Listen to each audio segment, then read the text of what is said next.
Assalamualaikum warahmatullahi wabarakatuh. Perkenalkan, nama saya Indah Widiawanti dengan NIM A1D12403. Saya berasal dari ruang 02 semester 1. Di sini saya akan memenuhi tugas ulangan tengah semester yang diberikan oleh dosen pengampu kita, yaitu Bapak Alirmansyah SPD MPD. Di sini saya akan menjelaskan salah satu materi, yaitu materi di pertemuan 5 yang bertemakan atau berjudul konsep dasar Bhinneka Tunggal Ika di sekolah dasar.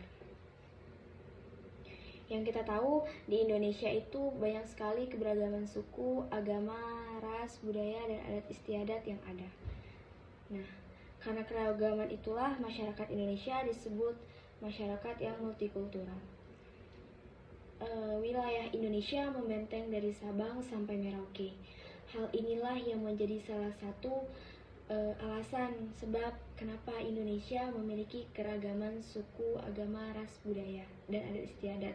Ya karena wilayah Indonesia yang sangat luas, begitu luas. Kurang lebih ada sekitar 1.300 suku yang ada di Indonesia dan sekitar ada 11.000 berapa ratus pulau yang ada di Indonesia. Tentu saja itu didiami oleh banyak sekali penduduk dengan latar belakang yang berbeda, suku bangsa yang berbeda, agama yang berbeda.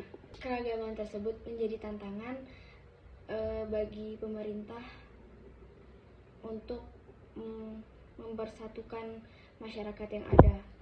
Yang kita tahu kan nggak semua tuh manusia itu punya pola pikir yang sama. Takutnya karena banyaknya keberagaman ini muncullah konflik. Nah, muncullah nanti sikap yang menganggap bahwa suku bangsanya sendiri yang lebih baik daripada suku bangsa yang lainnya. Hal itu kan bisa menyebabkan perpecahan. Namun tak perlu khawatir karena sekarang sebenarnya bukan sekarang, dah dari sejak lama Indonesia sudah ada tuh namanya semboyan Bhinneka Tunggal Ika.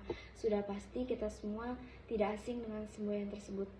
Nah, kata Bhinneka Tunggal Ika ini diambil dari kitab kuno, kitab Jawa kuno yang berbahasa Jawa kuno, yaitu kitab Sutasoma, yang berartinya berbeda-beda tetapi tetap satu jua. Bila semua masyarakat Indonesia memahami, memaknai, dan mengimplementasikan secara langsung makna dari Bhinneka Tunggal Ika, sudah pasti negara kita menjadi negara yang aman, damai, tentram. Karena kita sudah bersatu dengan persatuan yang ada. Nah, beberapa makna dari Bhinneka Tunggal Ika yaitu yang pertama ada keragaman dalam persatuan. Nah, keragaman dalam persatuan ini, ayolah kita dari berbagai macam ragam yang ada di Indonesia itu kita jadikan sebuah alat untuk mempersatukan bangsa, bukan untuk memecah belahkan bangsa. Nah, makna yang kedua ada toleransi dan saling menghormati. Nah, dengan adanya keberagaman yang ada itu, janganlah kita menjudge suku yang lain, budaya yang lain, agama yang lain, tetapi kita saling menghormati. Oh, mereka nih upacara seperti di Bali, ada upacara ngaben, pembakaran mayat gitu kan untuk yang udah meninggal. Nah, kita tidak boleh tuh kayak masa iya udah jadi mayat dibakar gitu, harusnya kan dikubur. Kita tidak boleh menjudge itu karena itu tradisi mereka masing-masing. Kita harus saling menghargai dan menghormati. Nah, ada yaitu makna ketiga yaitu sebagai kekayaan. Nah, kekayaan apa? Karena kita memiliki keragaman yang ada, itu menjadi sumber kekayaan kita, yaitu kekayaan yang merupakan warisan dari leluhur. Nah, yang terakhir ada meningkatkan rasa cinta tanah air, sikap nasionalisme. Nah, contohnya aja, contoh kecil kita sebagai saya sendiri ya, sebagai remaja, cinta tanah air itu dengan cara ya belajar, karena kita sekarang posisinya sebagai pelajar walaupun saya sebagai mahasiswa gitu. Cara saya menunjukkan rasa cinta tanah air itu dengan cara belajar dan memakai produk-produk yang diproduksi di dalam negeri. Nah, kalau untuk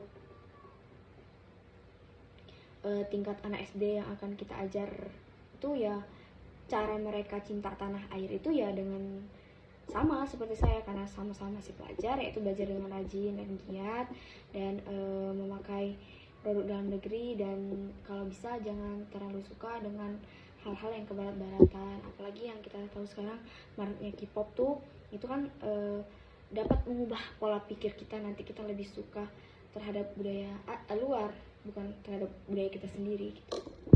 ada keragaman suku bangsa yang ada di Indonesia. Nah, kurang lebih di Indonesia itu ada 1.300 suku bangsa yang ada, itu tersebar dari Sabang sampai Merauke. Faktor yang menyebabkan banyaknya suku bangsa yang ada di Indonesia yaitu yang pertama itu ada letak geografis Indonesia yang berbeda, yang kedua kondisi alam, yang ketiga Indonesia merupakan negara kepulauan. Nah, yang keempat itu kemajuan transportasi dan komunikasi. Nah, selanjutnya tuh ada keragaman adat istiadat yang ada di Indonesia.